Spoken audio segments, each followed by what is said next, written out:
بسم اللہ 1 2 3 start. Dear student, ابھی میں نے آپ کو اس سے پہلے لیکچر میں نے آپ کو پورا سورج مکھی بک میں سے 7 کلاس کے لیے میں نے آپ کو پڑھ کے سنایا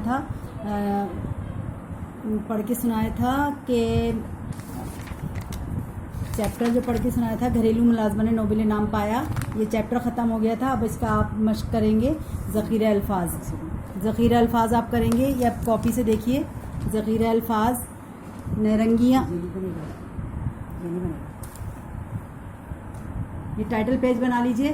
ٹائٹل پیج کے بعد دیکھیے مشق درج ذیل الفاظ کے معنی تحریر کیجئے اور انہیں جملوں میں استعمال کیجئے. نیرنگیاں کا مطلب تبدیلیاں، کرشمے. اس کے بعد زندگی کی نیرنگیاں اکثر اللہ کی عبادت سے دور کر دیتی ہیں. نمبر 2 پیوست، ملا ہوا یا جڑا ہوا. شکاری کی بندوق سے نکلنے والی گولی شیر کی ٹانگ میں پیوست ہو گئی. ماہیت کے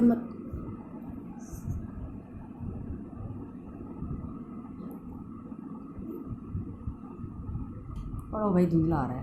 یہ دیکھو کیوں آ رہا ہے دھندلا، اللہ جانے. پڑھو آگے بڑھو. ماہیت کا مطلب حقیقت، اصل، کیفیت. ایٹم کی ماہیت کا پتہ چلانے سے بہت سی ایجادات ممکن ہو سکیں. نمبر 4 فضلہ، باقی ماندہ یا بچا ہوا. فیکٹریوں اور کارخانوں سے نکلنے والا دھواں اور کیمیائی فضلہ ماحولیاتی آلودگی کو بڑھا رہا ہے. نمبر 5 سنگ میل، راستے کا نشان یا بتانے والا. پاکستان کی معیشت میں زرعی ترقی سنگ میل کی حیثیت رکھتی ہے. نمبر 6 مشعل راہ، رہبر یا رہنما اصول. نبی کریم صلی اللہ علیہ وسلم کی حیات طیبہ ہمارے لیے مشعل راہ ہے. اس کے بعد ہے نمبر 2 درج ذیل محاوروں کی معنی لغت سے تلاش کر کے لکھیے اور انہیں اپنے جملوں میں استعمال کیجیے. محاورے میں نمبر 1 ہمت جواب دینا، یا اس کے معنی ہے تھک جانا. مسلسل کام کرنے کی وجہ سے اب میری ہمت جواب دے گئی ہے. نمبر 2 بار اٹھانا یا بوجھ اٹھانا. مہنگائی اتنی بڑھ گئی ہے کہ گھر بھر کا بار اٹھانا مشکل ہو گیا ہے. نمبر 3 دھن کا پکا ہونا، اس کا مطلب ہے ارادے کا پکا ہونا. زندگی میں اپنے مقصد میں کامیابی کے لیے ارادے کا پکا ہونا ضروری ہے. اس کے بعد نمبر 4 مشعل راہ ہونا، اس کے معنی ہے راستہ دکھانے والا. علامہ اقبال کی شاعری نے سوئے ہوئے مسلمانوں کو راستہ دکھانے کا کام کیا. اچھا، اب یہ دیکھیے کثیر الانتخابی سوالات کے جوابات یہ میں نے یہاں لکھ دیے ہیں. یہ رائٹ آپشن جو ہے میں نے سب دیکھ کے یہاں پہ آپ کو لکھ دیا ہے. یہ رائٹ آپشن آپ اس طرح سے لکھیں یا ویسے ہی لکھیں جیسے بک میں لکھا ہوا ہے. رائٹ آپشن آپ یہاں سے دیکھ لیجئے. یہ ہو گیا آپ کا کام. اس کے بعد ہے تفصیلی. بک میں دیا ہوا ہے آپ کے شارٹ کوسچن آنسر، لیکن میں نے پہلے تفصیلی سوال کے جواب یہاں پہ دے دیے ہیں.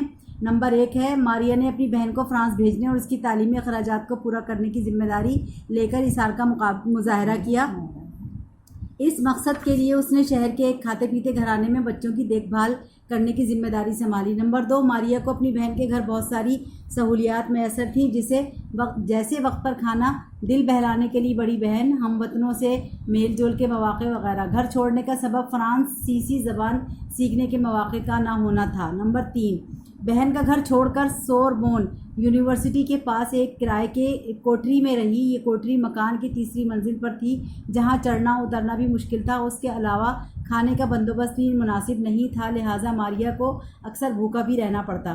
نمبر 4 الیکٹران پر کی گئی تحقیق اور تجربے کی راہ پر چل کر کرولہم رونٹجن نے ایکس رے کی دریافت کی. ایکس رے کے فائدے بے شمار ہیں. جراحی یعنی کاٹے بغیر اندرونی تصاویر کے حاصل ہونے سے ڈاکٹروں اور معالجین کو امراض کا سراغ لگانے میں آسانی ہو گئی.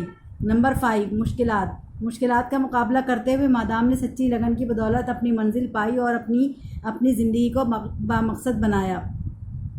اسی لیے مادام نے اس دور کو اپنے لیے خوشیوں کا دور قرار دیا. کچھ پالینے کی کوشش کرنا اور اس میں اپنا تن من قربان کر دینا انسان کو ایسی خوشی فراہم کرتا ہے جس کا لفظوں میں بیان کرنا ممکن نہیں. نمبر 6 شادی کے بعد پیرے کیوری اور مادام کیوری نے تابکاری کے اس نئے عنصر کی مناسب مقدار حاصل کرنے کے کام کو روایتی ڈھنگ سے کرنے کا فیصلہ کیا. انہوں نے بوہیما کی کانوں سے یورینیم کی چھنی ہوئی کئی ٹن راکھ حاصل کی اور اس میں سے نئے مادے کو علیحدہ کرنے کا صبر آزما کام شروع کیا.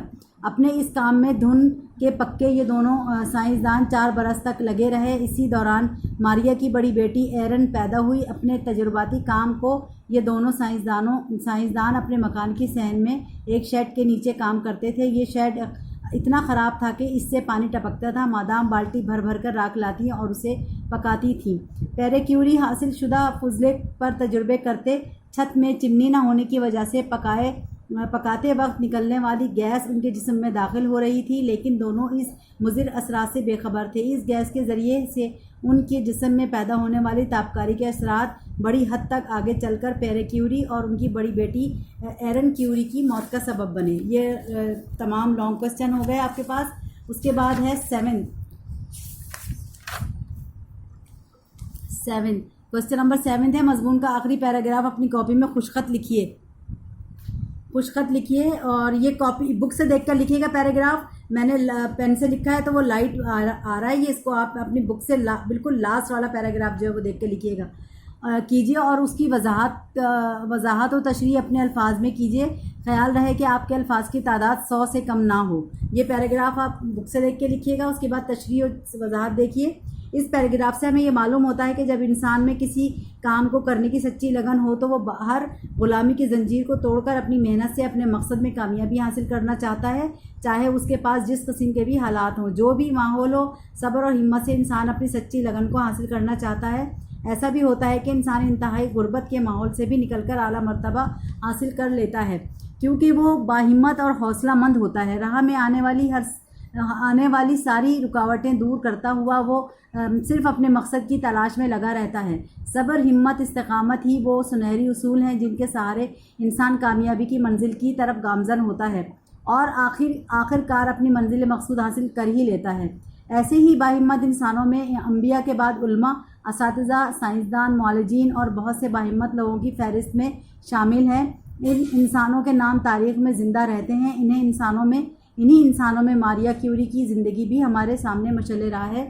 مشقت کی ذلت جنہوں نے اٹھائی، جہاں میں ملی ان کو آخر بڑائی، کسی نے بغیر اس کے ہرگز نہ پائی، فضیلت نہ عزت نہ فرما روائی۔ بس اب آپ یہاں تک رکھیے، اس کے بعد میں نیکسٹ آپ کو بعد میں بتاؤں گی۔